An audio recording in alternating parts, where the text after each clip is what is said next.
name is Marina Soroncean, and today we are here to speak with Slim Stevens, who had agreed to come and talk to us about his songs. Welcome, Slim. Thank you, thank you. It's my utter delight. He has agreed to tell us the secret of happiness. And believe it or not, he got me to come here and sit down with him, and I don't know what is that.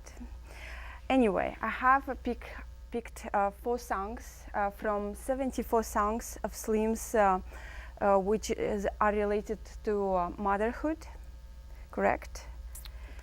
And I've written down some questions that I am afraid that I'll forget to ask you. So, Slim, first of all, have you been reluctant in the past to talk about your songs, and why are you here today?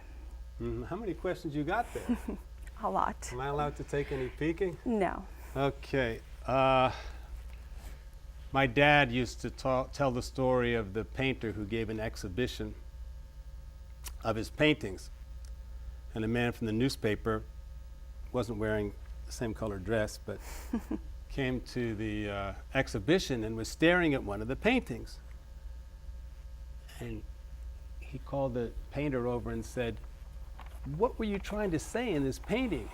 And the painter said, "If I could have said it, I wouldn't have painted it." So that's sort of one of my answers. The other one that comes to mind is I was very lucky to talk to my high school girlfriend recently, and as you can probably tell from the color of my hair, that wasn't within this decade. And I highly recommend, if you can find your old high school boyfriend or girlfriend, to try to talk to them. So in the course of our conversation, we had an imaginary conversation with God. Don't ask me how we got there. And God asked us each 3 questions, saying, if you want 3 things, what would you want? And I wish I still had my 3, because one of the ones I would ask for is, what were her 3 things? Because I can't remember any of them. My apologies if you're watching. But I do remember mine.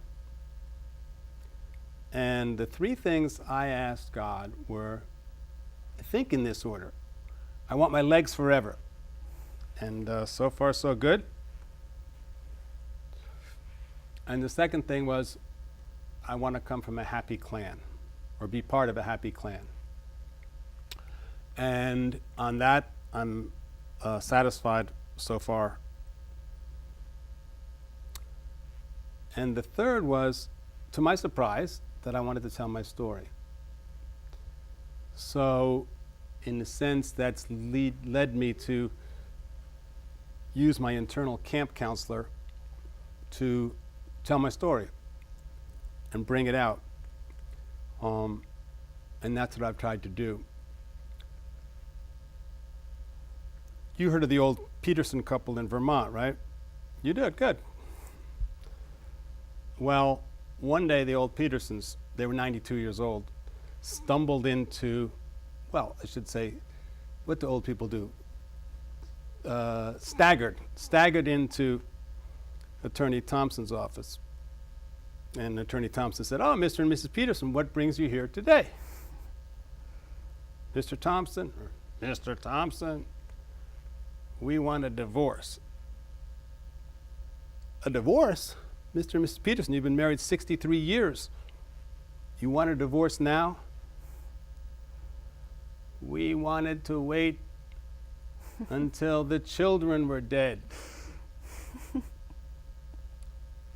So, I know you've got all those questions. I know you're very, what's the word I'm looking for? Astute. So you can probably figure out, since you've harassed me, since you've, what do you do with a horse? Haloed me. Lassoed me. Since you've lassoed me into talking about songs which you allege have to do with motherhood, my mom is gone. So you can draw maybe some connections there. All right.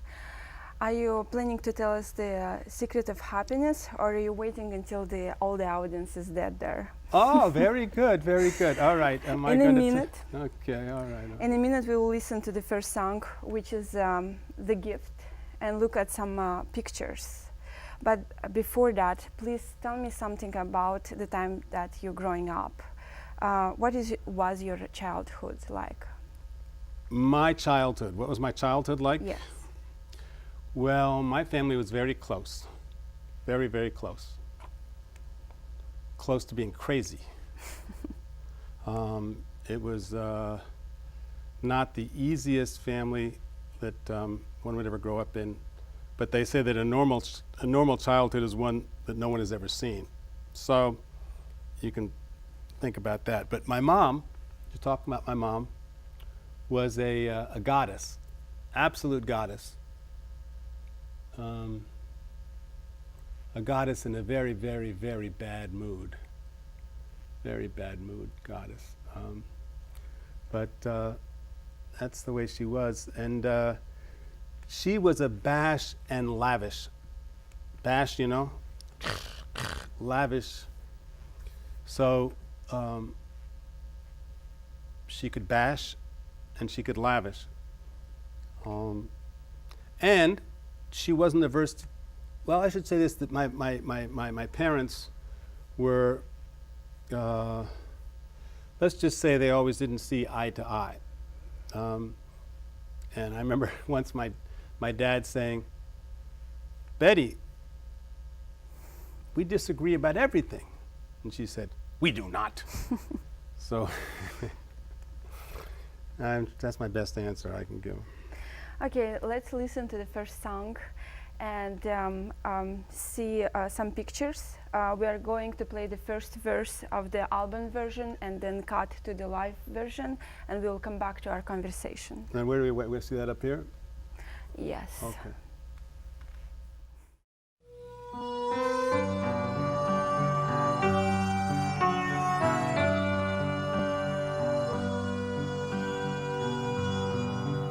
As I left, you said you had a gift for me, and I said I have one for you. Then you pointed at a star and wept bitterly, while I pointed back at you. Yes, there's someone back there I'll miss, far beyond these skies. At least I learned to cross great emptiness, sailing through the tears in your eyes.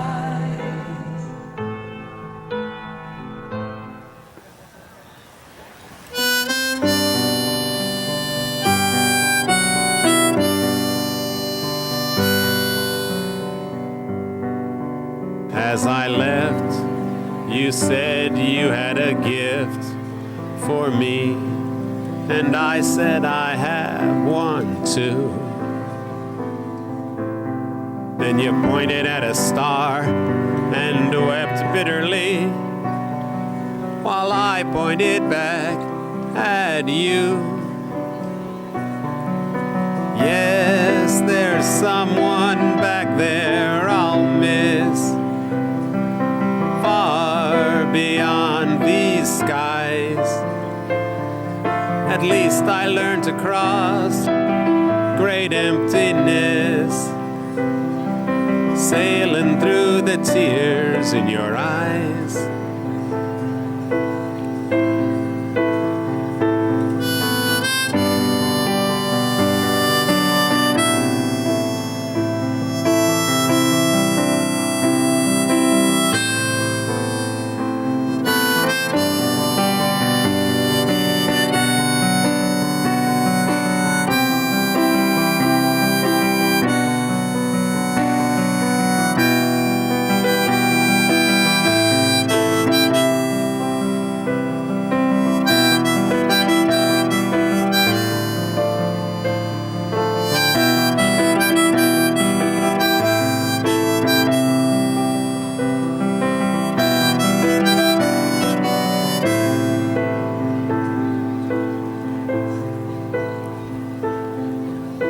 the reason for that boat ride. I guess I'll never know, but you got me to the other side when there was no place left to go. Yes, there's someone back there I'll miss, far beyond these skies. At least I learned to cross great emptiness, sailing through the tears in your eyes.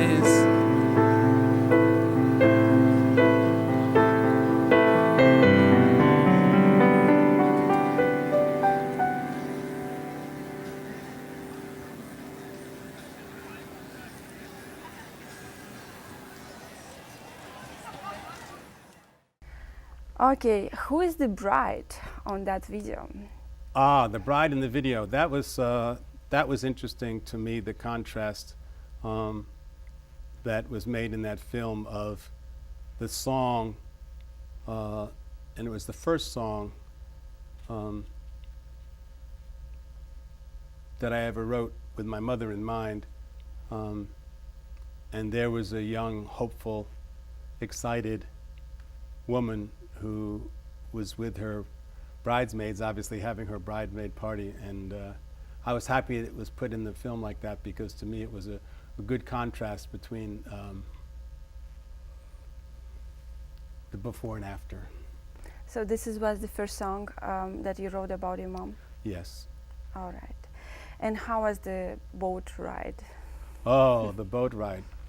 When I was 4, my mother and father had a big argument out in Washington State. My mother refused to go back to England. I was born in England from American parents, and she refused to go back with her husband. And I can understand now, decades later, how strong the maternal homing instinct is. And so I know my mother was there with her father back where she grew up, and she didn't want to go back to England. She wanted to raise her kids as Americans. And so there was a big fight that I was aware of, big disagreement. And my grandfather had his summer house on Whidbey Island, and you had to take a rowboat from the ferry landing. You couldn't, there was no car because the houses were just on the shore, but so the easiest way, rather than lug the suitcases, was to take a rowboat. So we were in a rowboat taking my father to the ferry landing where he was going to catch a ferry and go back to England. As a 4-year-old, I wasn't even sure, or nobody knew if he was coming back, or but I could sense the danger, and that's why I think in that song it says the reason for that boat ride. I guess I'll never know, but you got me to the other side. My mother said, if it turns over, just grab the boat. She was a water person, and we were in our life jackets, but it was choppy water on Whidbey Island. So in my mind, the storm, whether it came or not, was the storm of my parents' anger as well as the real storm. Okay. So that was my attempt to evoke that. Mm-hmm. Is your mom was a teacher? Yes, my mother was a teacher. She also wrote a novel and a book of poetry, and she was a peace activist.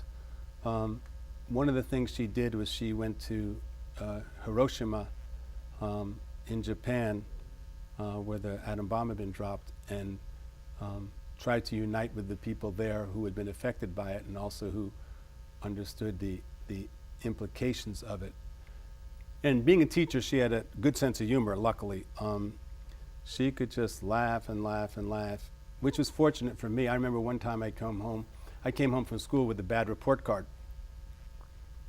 So I handed it to her, and she's looking at it and studying it. And I said, "What do you think it is, Mom? Heredity or environment?" So she got the joke, which is lucky. She was also very, very frugal. She saved everything. You'd go to her fridge and you could find everything. But she would tie her rubber bands together. She was so frugal. that when she wasn't looking at something, she would take her glasses off. And she was so frugal that frequently the cupboards were bare in the house. Just nothing in the cupboards. The cupboards were so bare that my dad used to go to orgies just to eat the grapes. That's what he said. So it was not easy growing up with her. I personally, it was, of course, in a lot of ways easy growing up with her. She was a great teacher. And she actually, at the age of like 8th grade, I was helping her grade papers. So I was like grading English papers of 7th graders and doing a very good job of it, I must say. But I did it. And she encouraged me all sides of my personality when she was in the lavish mode.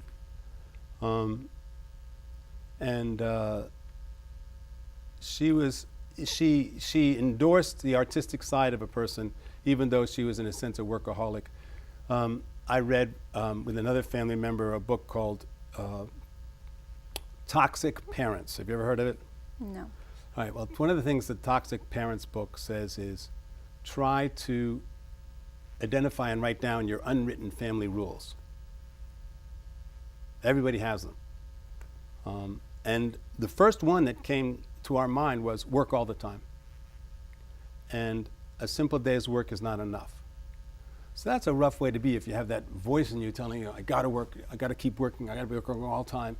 I can't, and a single day's work is not enough. That's a rough way to be. So that maybe was the bashing of herself that she did with that, giving that message. But maybe this is the lavish side. She also, though, believed in artistic things. I mean, she wrote her novels, she wrote her poetry, and I think she was tickled, I think, that I was so inclined musically. You know, I was a boy soprano. I was a boy soprano in church. Miss Johan gave me the boy soprano part in 7th grade, in the 7th grade junior high, that's what we used to call middle school, junior high concert. Wow. And she gave it to me 5 weeks. She announced it 5 weeks before. Do you know how dangerous that is? Very. If you give a boy soprano who's in 7th grade, listen to me. If you give a boy soprano in 7th grade a solo 5 weeks in advance. It's a hard work. Yeah, well, his voice can change. Because voices change right about then. I wish I had the old solo. Also, I think I got from her poetry that she would try to solve mental problems with her poems. All of her poems are dealing with an issue. And as I look back at what I've done, I don't know, every song, yeah, I get them, obviously, but it deals with an issue, a problem. So I know she was proud of me in that sense too, even though it broke a family rule. I am sorry she didn't live long enough to see me win the Tortured Artist of the Year award, because I think she would have really enjoyed that. And she would have been very pleased, I think, to learn that I just signed a 5-record deal with Sony Music. Just signed it. Still have to get them to sign it, but. Well, congratulations anyway. Thank you very much. You know, talking about it, you get me going here. It's funny. She was very committed to women's liberation. And she used to say that women's liberation, I don't know what's the name for women's liberation now? Something different? Anyway, my mother used to say that women's liberation is based on the outrageous principle that females are humans too. You know, and that was to say it like that is so perfect in the sense that I know from having been a boy once that boys, thank God I had a sister, that helped a little bit, but boys, and I think girls are the same way, it's sort of like a foreign species over there, you know, that they have things that interest us. We used to say we had a song at Homestead Unitarian Camp, I'll have to put that in my repertoire, but it went, I respect you, and I really dig your mind. Which is another way of saying, oh, you have one? Because it's hard for a boy, I think, to figure out that that person over there is a person. I just think it's a hard issue. So I think that helped me with my, I think it helped me early on to view people of that very strange species as people too. And it's funny, one day I was talking about the fact that women's liberation is based on the outrageous principle that females are humans too. And I was asked to prepare the emergency girlfriend's translation kit. Is that on your questions? You didn't know I wrote that, did you? No. Ask me if I just happen to have it today. Do you? Just so happens, since I knew you were going to be asking me about this foreign species. Here it is. Write this down. You might need it if you're listening. Fine. Okay, so when the girlfriend says fine, you know what that means? She's upset. Very good. Fine means not fine. I'm right. You need to shut up right now. Okay? Fine. Nothing. Do you know what nothing means? She's mad at you. Yeah. Nothing. This means something. And something important, and you better figure it out fast. Go ahead. Do you know what go ahead means? It's danger. Go ahead means don't go ahead. Whatever it is, when you hear, excuse me, whatever it is, when you hear go ahead, that means don't do it. 2 more. Let's hear it. Whatever. Do you know what that means? If you hear whatever, do you know what that means? I might know. Yeah, okay. This means screw you, you are in terrible danger, run or fall on the floor and apologize. So if you, then last but not least, that's okay. Do you know what that means? That's okay? That's a problem. Yeah, this means it's absolutely not okay. She's thinking long and hard about how to torture you to get even. So just happen to have this.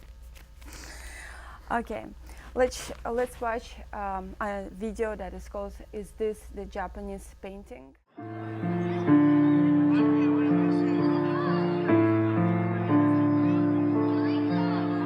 Is this a Japanese painting? You, me, and the sky. I can't make God keep waiting, but I'll try.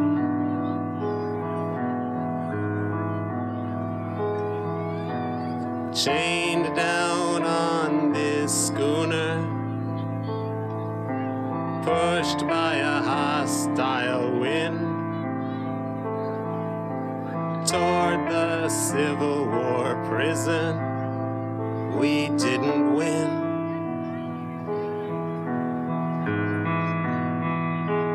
Do you think they have a piano? I've got to write you a song. Should I ask for pen and paper? It won't take long. Can you come up with one last poem?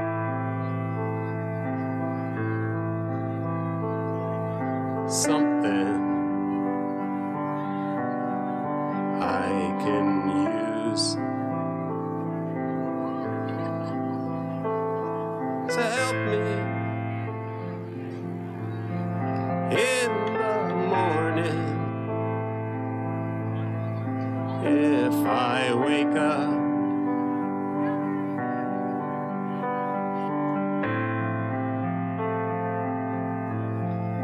without you.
name the one who betrayed me. Anger lost in a lie. Who didn't have to hate me, but who tried. These soldiers all around us, just children still at play. Do they see this last goodbye here, your last day? And you take this Japanese painting, you, me and the sea, so you'll have something in the morning without me. Look who died in the night. One more blanket for the boys.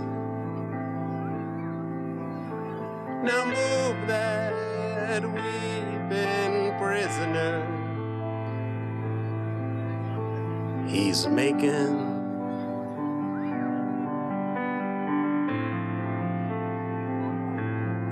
too much noise.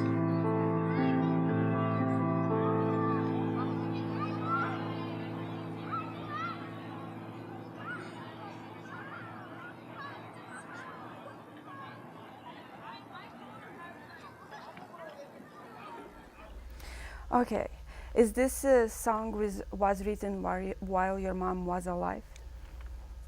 Yeah, I don't know how it happened. Maybe it was that happy clan conversation I had with my high school girlfriend. But I ended up on a cruise ship in the Caribbean with lots of people in my family and my mom, 90 years old. And this cruise ship had a bridge that you could go, you took the elevator up to, and she could walk, I would help her walk up the stairs. And on the bridge was just like this little circle where two people could sit, and we're up on top of this bridge, and all you can see is the ocean, the smooth ocean. And that's when I said, is this a Japanese painting, you, me, and the sea? You know, just here we are. She loved Japanese art, loved it. She loved the simplicity, and she loved the ikebana, which is, what's that, little trees? No, No, ikebana. there's ikebana, and then there's like the little trees, and haikus. She wrote haikus. Some of her poems are haikus. So I was asking her, is this a Japanese poem, Japanese painting? And there it was, you know, just seeing my own mother near the end, and that's when I asked all the questions that are in the song. It's funny that that cruise ship had a stage downstairs, which is hardly ever being used, I guess, for shows, but they never had any shows that I noticed while I was there. And it had a white piano on the stage, and nobody else used it. So whenever I had a free moment, I would go down, and I had this grand piano, and there I was with my mother trying to evoke what I was going through. Did she ever write her last poem? Oh, because in the song it says, Yes. Yeah, she did. She did write her last poem. I have it. You do? Yeah, Can we hear it? yeah. A storm in Piper's Canyon. There is a wind tonight, high in the trees, and it increases. Any who has known a storm in giant forest tops like these may guess my terror. I am here alone. This strange wind rends the quiet I have won, so often walking in the foothills here. I cannot find the paths. Where can I run? It isn't safe to move. I wait in fear. A heavy branch comes crashing to the ground. For years no spring has reached this barren bough. What if I die here, only to be found long after daylight? It is raining now. Oh, rain and rustling needle points of fur, hear one tonight who wanders. Beautiful. Weep for her. Beautiful. Let me ask you this. Was the civil war that you and her never win? Ah, and the song. Yeah. The Civil War that we didn't win was to be part of a happy clan. We both tried, I think, and had some success. Okay. Tell me this. How did you got the name Slim? Is this your given name? How did I get the name Slim? Yes. Boy, what, you got some. Well, my given name was Chubby. You know what chubby means? Yeah, chubby. Yeah, To be well- fat. You said fat? Fat is, it's emphasizing. Well, my mother's name for what I was Husky. Have you ever heard that one? Yes, I So know. when you go to the store for fat boys, it would be Husky. That was the size you would get. I was big boned. My mom used to drive me to J.C. Penney's to buy black clothes. See, look, black, black, black. This is. Do you? Almost black. Yeah. Do you think this? Do you think these shoes make me look fat? No. Oh, okay. Yeah, she would drive me to J.C. Penney's and I'd buy black clothes. Now, the secret of wearing black clothes, you know what the secret is? It makes you invisible. So when you ever have, look, you can see it now. You see, if you look at something black, it's in. I think that's why. I mean, wha- I mean, do you get it? In other words, wait a second. You don't want to look so large, so you wear black. Well, black's the color, so it must have been because it made you invisible. So I remember that Dr. Gonda's office was on the J.C. Penney's, on the way to J.C. Penney's. J.C. Penney's was like a dime store or a clothing store. Mm-hmm. Dr. Gonda was one of the people that saved me, I think. Do you have people that saved you, you think? You're not sure? Because in 4th grade, I started having what you would call anger issues. Mm-hmm. So I think, looking back, I was acting out the anger probably from the bash part of the bash and lavish, although I'm not sure. I can only remember being beaten by my mother listen to me, I can't even say it now. Beaten by my mother twice. I remember being spanked by my father once, and it was a very loving thing. He said, you and Ricky Valsberg, sorry, Ricky, shouldn't have mentioned it, but hopefully the statute of limitations is run. We were down bothering girls, I guess trying to figure out if they were humans too, at the train station, and a man stopped us. I saw what you were doing. Give me your name and phone number. So, smart kids, right? We gave him our name and phone number. We could have given him anything, right? You go home, you tell your parents that I'm an off-duty cop. You tell your parents what you did. I'm going to call them tonight. Jeez, so I'm shaking, walking down. We're going home.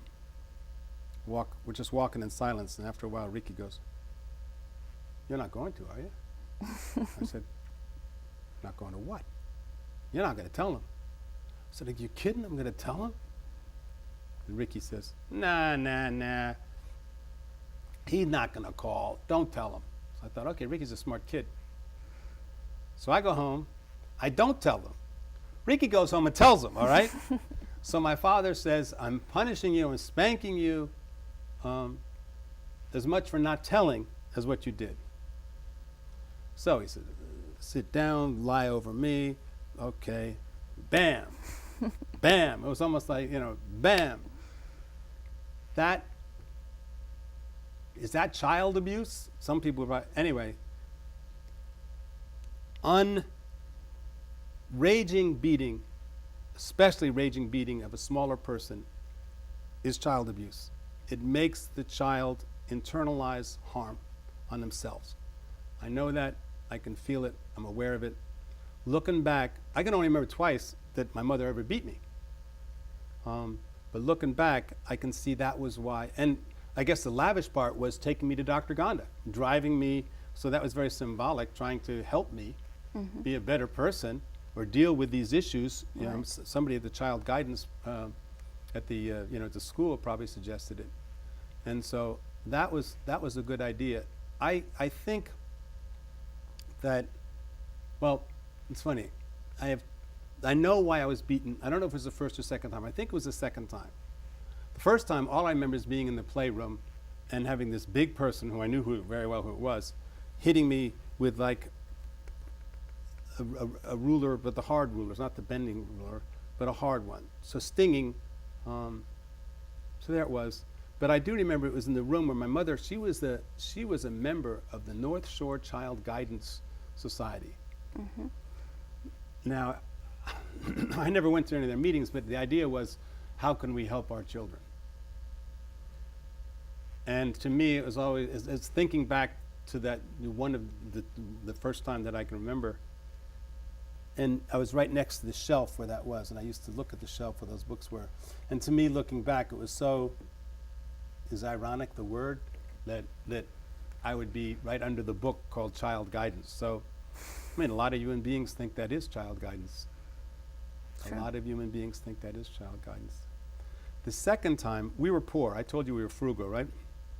We were so frugal that my mom, when she had to get a stove, she got a good deal on a stove. Most stoves are designed to go up against a wall, but she had to put it in the middle of the room. So we had a wall in the middle. We had a stove in the middle of the room.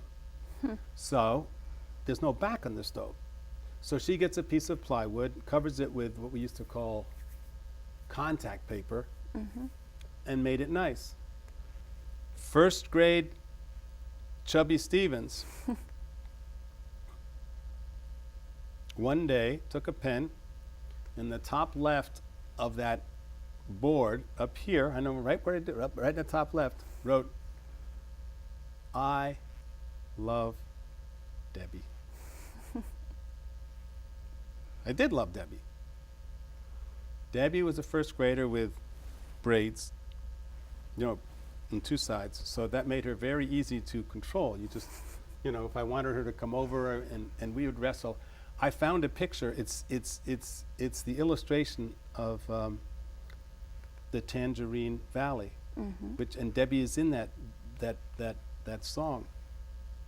I love Debbie. I think, looking back, that her bash part, my mother's bash part, made me seek closeness from other people. So I think that I was looking for alliances, and Debbie was an alliance. I look at some kids are like, I was the kind of kid that, "Mommy, can Debbie," I would harass her, "Can Debbie come over to play? Can I go to Debbie's?" I needed another friend. I wanted somebody to complete me. Looking back, maybe if there hadn't been the bash part, I would have been more self-contained. I don't know. But that might have been part of it. So that might have been a reaction. So my mother came home from school, teaching. I used to sit with Reggie the collie, waiting for my mom's car to come up the driveway. My mom came home. She saw that that I had ruined this thing in the back of her. It took me 25 years to figure out it wasn't just what I did, probably. It was also what I said. Because it's sometimes I've heard it's hard for a mother of a son when the son all of a sudden loves somebody else. To accept that fact. To accept that fact. So in looking back, I think I know why I got bashed the second time. It was for loving Debbie Christensen. And I still love her, as you can see in that song. Okay, let's watch now the One Blue Leather Shoe, and then we will come back to our conversation. Up here. The salt air now tastes bitter, and I know what that means. The fog will now get thicker. What do you see? You said God had good ideas, applesauce, aspirin, and ink. I know you mentioned some others. I've got to think. Each time you look back, you're farther. You're slipping out to sea. The foghorn just got louder. Or is that me?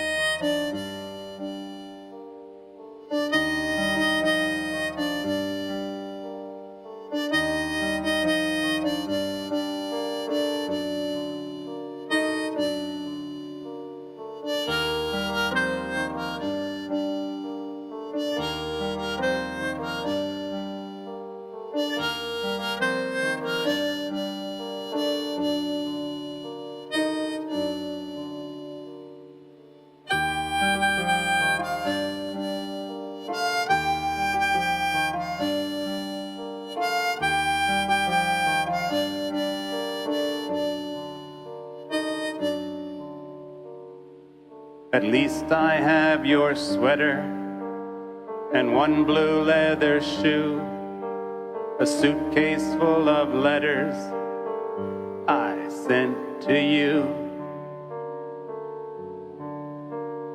You said God had good ideas, pancakes, champagne, and gloves.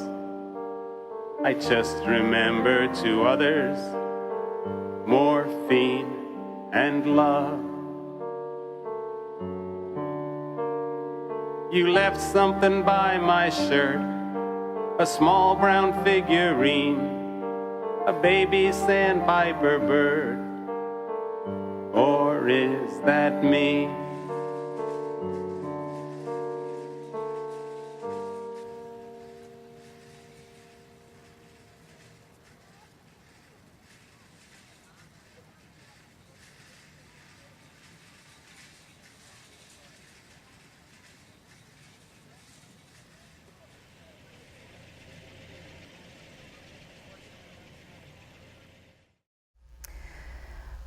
Slim, tell me please, who is the man in the video behind you all the time? Oh, you mean the wandering? Yeah, isn't that something? The guy, to me, that's just so perfect when I see him wandering, lumbering behind. You know, she's gone now. She's gone. Is your mom gone by now, right? Yeah, she's gone. And I think that's probably universal. That was me. You know, the song says, what does the song say? Three things. What did it say? You said God. I can't even remember my own. You know, it's amazing. A lot of songwriters this way. You can't think of your words as words. You can only sort of sing them. But here I was, Mom. What are the other things I have to think? Just like I'm trying to think now. I have to think. You know, what did you say? Applesauce, aspirin, and ink. You know, you said God had good ideas. Applesauce, aspirin, and ink. I know you mentioned some others. I've got to think. In other words, whoa, we're in trouble here. Everybody, I think, who realizes their parent is dying has this little button going off saying, oh my gosh, we're in trouble here. And to me, the fact that that film has that man, young man, walking so slowly behind me as I'm singing that, it's sort of like, whoa, thank you, thank you, thank you. I agree. And then, of course, at the end, he remembers. I just thought of, I know you said God had good ideas. Pancakes, champagne, and gloves. So, Mommy, these are the things you taught me are good ideas that we need. Champagne, what did I say? Pancakes and gloves. I just thought of two others.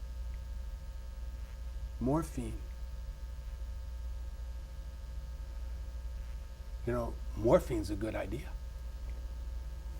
You know, when the parent is dying, morphine's a good, that's another good idea. And love. So what did the painter tell the guy in the newspaper? You know, if I could have said it, I would have painted it. What is the salt air? Oh, the salt air now tastes bitter. The salt air actually did taste bitter. There was this lovely woman from the hospice. I mean, here I was blessed. My mother's dying at 95, okay? So that's a blessing, I guess. And this lovely woman from the hospice, she says, oh, look at her. She looks just like my mother looked. This hospice lady had lost her mother too. It was such a sweet thing to say. And when I kissed my mother, sort of faded slowly, 7 days.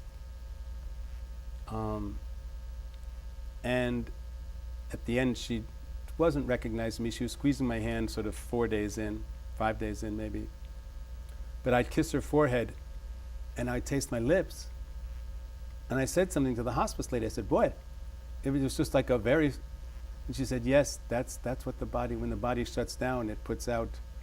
So I thought, oh my God, what is more specific than the salt air now tastes bitter? And I know what that means. The fog will now get thicker. What can you see? And now coming back of your shells, so speak to. What'd you say? I'm sorry, you got me going on the other one. What? And now you're coming back out of your shell. Oh, coming so out of my speak. shell. Yeah. Yeah, I am coming out of my shell in the sense of talking about these things. Okay, let's look at the Tangerine Valley and we will come back.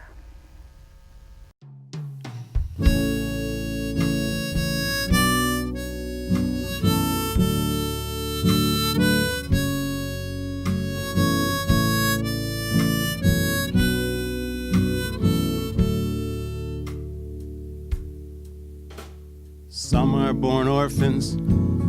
It took forever for me, but here now the night has come. I learned how to fight, but not how to grieve. Can you teach my mother's poor son? She saved every crumb, every last piece of cord, and longed for those whom she loved in vain. Made enemies with every 15th word, who mocked me for feeling her pain. How'd you learn this? In your trembling house, where you had to fear for your life. To catch my tears in your tangerine blouse and help me to say goodbye. You say it took decades to be able to leave. I say it took decades to stay. You say you forgot so you could believe. Forgive, don't forget, I say.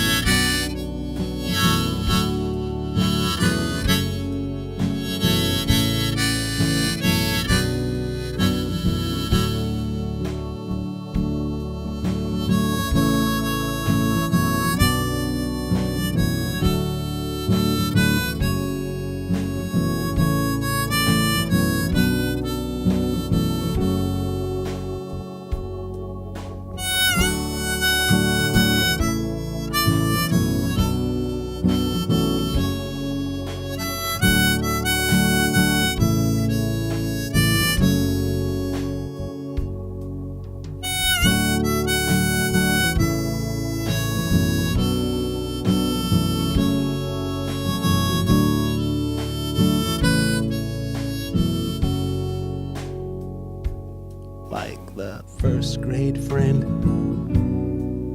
that I so craved, whose amber braids I would hold. Only a tomboy could be this brave to knock at the attic of my soul. Come and sit by my side, now you found me. Do not hasten to bid me adieu, but remember the Tangerine Valley and the orphan who found you too.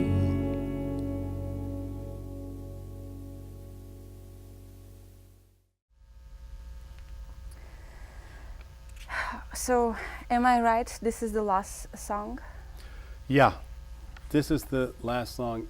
It's, hitting me, as I was talking before, I guess, made me yearn for other people, I yearned for Debbie Christensen or whatever. In a sense, she was leaving me, my mother was leaving me by bashing me in a way. And 50 years later, she left me again, and that made me yearn for other people in a way, when I was in first grade, I got a little record player, and it was Roy Rogers singing Red River Valley. And the second verse of Red River Valley, you know what it is? No. You better be careful, you might blush. Come and sit by my side if you love me. Do not hasten to bid me adieu, but remember the Red River Valley and the cowboy who loved you so true. So I had the whole date planned. My record player was here. I put my chair here. Debbie was going to sit there. I put another empty chair right here. I had her sit, I did this. Sat her down, got the record, put the needle, we had needles on records, put it down right at that spot. We sat down, and Roy Rogers sang, "Come and sit by my side if you love me." And little Debbie, first grader with her, she was already like, oh, I'm thinking about the record player. Gosh knows what was in that little mind. But me, I was heartbroken because she didn't figure out that she's supposed to stand up and walk over and sit next to me. Oh. So that was the Red River Valley, and 50 years later, the valley was tangerine colored. Nice. You start playing folk songs. What is behind that? The folk songs of my past, I went to a Unitarian church and camp too, church and camp, and we would sing the folk songs that I've been singing recently. It means so much to me, and I didn't realize they meant that much to me, but I realized they're what I rode into town. As a child, I was lucky enough to have those songs, like the Red River Valley, which went way back. And only now, years and years later, do I realize how valuable those were. And that's why I'm going back. The water is wide, I can't cross over. It's just so pretty. And so symbolic and evocative. And I rode those into town. When I got to town, it was Bob Dylan that I learned in town. The pain, Bob Dylan saved my life in the sense that he gave me a structure to deal with my emotional, artistic side, then mostly as a consumer, not as a performer in any way, but gave me permission. He says in one of his songs, "I can't speak the sounds that show no pain." So it's funny, for some reason Eminem always comes to my mind. I don't know anything about the discography of Eminem. The only thing I know about him is that I sat down a few months ago and listened to his very first album. And in a sense, I think Bob Dylan and Eminem occupy that tortured artist. They were able to say what they felt with, anyway, it's funny it comes to mind because you sort of think that torch being passed, and I don't know, I'm very anxious to listen to some of his other stuff because I know nothing about him. I was a one what do they say, one-trick pony. Bob Dylan was, I knew that there were other artists out there like Buffalo Springfield or or Crosby, Stills and Nash. And you know, I loved Judy Collins. I just read her book, but from a distance, I didn't know anything about her. I didn't. It's just I had all I needed. I didn't need anything else. I had Bob Dylan. He was telling me what he was telling me, and that's why, you know, I wrote so many songs to Bob Dylan, and in response to Bob Dylan. And he had that. Did you just ask me if I happen to have one of his lyrics? You do? Because I do. I knew you were going to be asking, and I know we're almost through, so.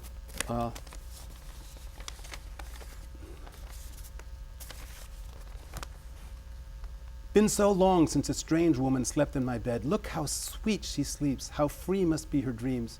In another lifetime she must have owned the world or been faithfully wed to some righteous king who wrote psalms beside moonlit streams.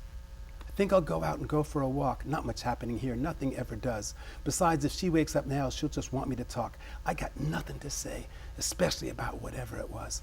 Outside of two men on the railroad tracks, there's nobody in sight. They're waiting for spring to come, smoking down the tracks. The world could come to an end tonight, but that's all right. She'll still be there sleeping when I get back.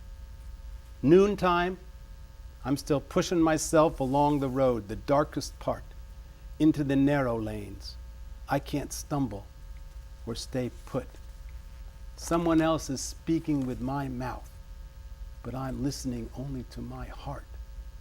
I've made shoes for everyone, even you, but I still go barefoot.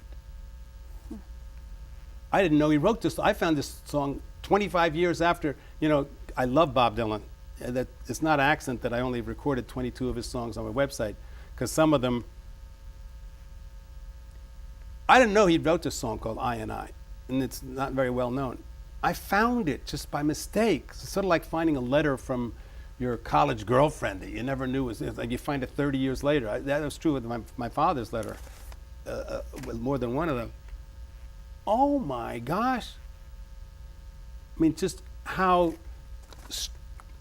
unhappy he is, how he's so distant. You know, here's this woman, she spent the night in his bed, but he's completely distant from her. He can't talk to her. He's pressured. He doesn't know what to do. He goes out for a walk. He realizes how crazy it is, how and the pressure, and there's no point. And you know, and then he's in the middle of the daytime. He's in the darkest part. He can't stumble or stay put. He's got to move. He's got to do it. He can't figure it out, you know. And here he is making shoes for everyone, you know. But someone else is speaking with his mouth. So it's like, wow, this is sincere. Okay, I was very patient with you, but You were patient with me. yes, but would you please share with us your secret of happiness? Oh, you want the secret of happiness? Yes. Well, I have that with me too. I was thinking of making that the title of my. Did you know I just signed a deal with the Random House to write my unauthorized autobiography? Oh wow. You didn't know that? No. I am finding so many new things about you. Well, good. I guess that's what you're asking. Must be asking the right questions. Well, so one of the titles was going to be maybe that I'm working title was The Secret of Happiness. I do know The Secret of Happiness. Please share with us. Well, I will. But I also wanted to tell you about the other working titles that I thought of for my autobiography. Mm-hmm. All right, these are working titles for my unauthorized autobiography. Devout Agnostic. You can vote on these if you want, but if I knew what I was doing, I'd be doing it right now. I think that despite the high cost of living, it remains popular. Not bad. The happy leave no clues. So it's only the sad people. You know, in other words, if Bob Dylan wasn't unhappy, he might not have written that song, and I wouldn't have gotten the clue. I don't know. I guess I may be crazy, but I'm not stupid. Life sucks, then they send you to the home. I saw that on a T-shirt. Great adventures happen to those who can tell them. All right, so you want the secret of happiness? Yes. All right, you ready? Ready. The secret of happiness is taking turns talking. Okay. And I'll show you this if you, oh, I was going to say, you have to promise to do it with me if I tell you the secret of happiness. Uh-oh. I've been doing most of the talking here, okay? Taking turns talking. I have a watch here. You take turns talking. I talk, usually it's for 3 minutes. They call it 3 and 3. But for now, for this sample, especially since you're a beginner, we'll do it for 1 and 1, all right? All right. I have my watch here, which has a timer on it. It's very important to have the timer because when the timer goes off, your time is up. And that means the other person isn't telling you to stop talking. You're stopping talking all by yourself. The only other guidance is to sort of say whatever you're thinking, not to respond to what the other said. So it's as simple as this saying, would you do a 3 and 3 with me? You say yes. I say, can I go first? And I'm going to push for 1 minute. And it's now my time, so you're not supposed to talk. But I have somebody actively listening to me, which is you. And I just close my eyes or whatever, and I say whatever comes up. So I'm going to do that. One of the things that's occurred to me is I spend my time trying to get somebody else to do something, or I spend my time trying to get myself to do something. So it's sort of like 2 categories of my life. And I guess it's a sign of maturity. Maybe my mother, the English teacher, would be proud of me that I'm spending so much of my time trying to get myself to play something. Like that water is wide, I can't cross over. I've been performing that. I can't play it. I can do it at home with a bass that plays with a thumb. I can't do it. Well, yes, I can. Sometimes I do it. But in other words, that's trying to get myself to do something. Whereas I think I spent most of my youth trying to get other people to try to do something. So, that was hear that beep? Yes. Beep, beep, beep. Okay, you're on. 1 minute. So you want me to talk about anything or whatever bothers me, correct? Well, I don't know what to say because this is my first time. I don't know how this should go and what approach I should take, but what I think people are so tired of everything what's going on right now in the world. They are so tired of lies that they see on the TV, what they hear on the internet. And I think the government that we have right now is controlling everyone by news, especially by news, and they feeding people the news that they want to people to absorb and not the real reality that we have going on. If you look on internet, the only news that you see it everywhere is about those TV stars who have a really unpleasant life, and they talk about their issues. Beep, beep. Okay. So that's good. That was the secret of happiness. You know, a lot of my friends told me that I have issues. So I went to the doctor and he said, well, how's your self-esteem? I said, well, my self-esteem is pretty good. And he said, well, why settle for good self-esteem? With the right medication, you can have great self-esteem. So I said, Doc, I have one other problem, one other issue. He says, what's that? I said, Doc, I think I'm a dog. He said, you think you're a dog? How long have you felt this way? I said, Doc, ever since I was a puppy. Woof, woof. You're going to say goodbye to the people now? Well, thank you so much for watching us. Thank you for being here, Mr. Slim Stevens. Thank you for sharing with us your story. And we will hear from you as soon again, I hope. Thank you.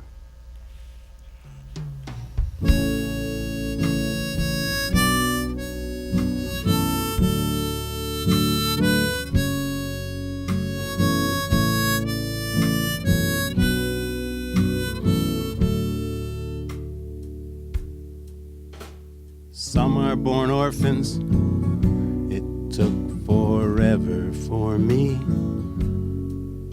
But here now, the night has come.